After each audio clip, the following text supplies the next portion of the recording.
In this video we're going to look at atomic structure. And we're going to start by recapping atomic structure. We know that atoms are the substances that make up everything. If an atom of a different type is bonded to another type, we get a compound, and we know that if atoms of the same type are bonded together, they are called elements.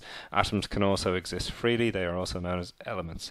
So let's have a look at an atom and represent it with a shell diagram. So to start with, we have a central core, which we call the nucleus. That's the central core of an atom, and we know that the nucleus itself, inside in the nucleus, are things called protons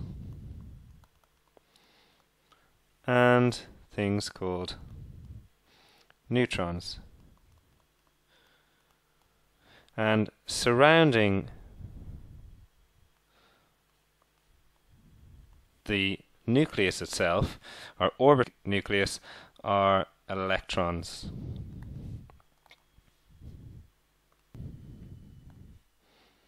Which I've represented by a cross here, and I'll just call them electrons. So these protons, neutrons, and electrons are known as subatomic particles.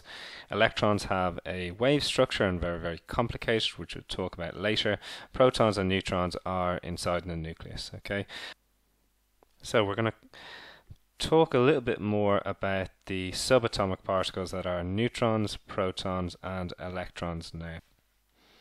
Okay. So each of the three subatomic particles have a relative mass, which do have a specific unit, but we're not going to go into that now.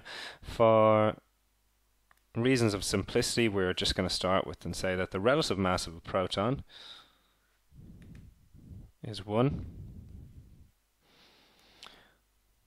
The relative mass of a neutron is 1. And the relative mass of an electron, well, as I said before, that's kind of a wave structure, so they pretty much have no mass. So we're going to equate that to 0. They also have relative charge, which is very, very important for the actual chemistry behind most substances. Proton has a charge of +1. A neutron has a charge of 0.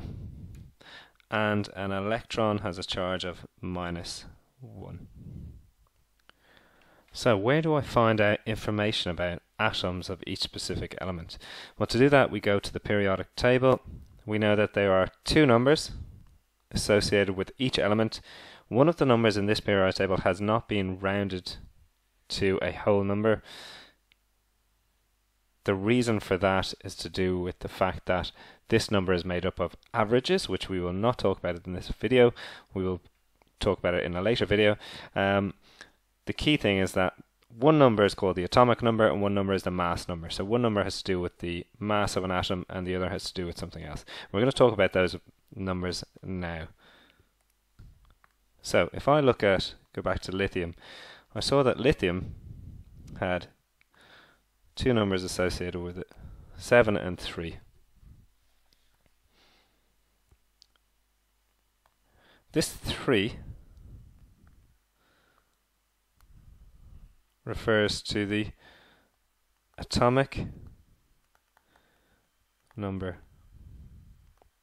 So every element has an atomic number.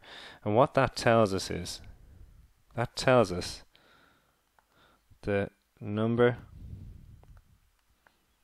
of protons in one atom of that element. Okay, that second number, the number 7 here, that tells us, okay, that's called a mass number. And it tells us the total number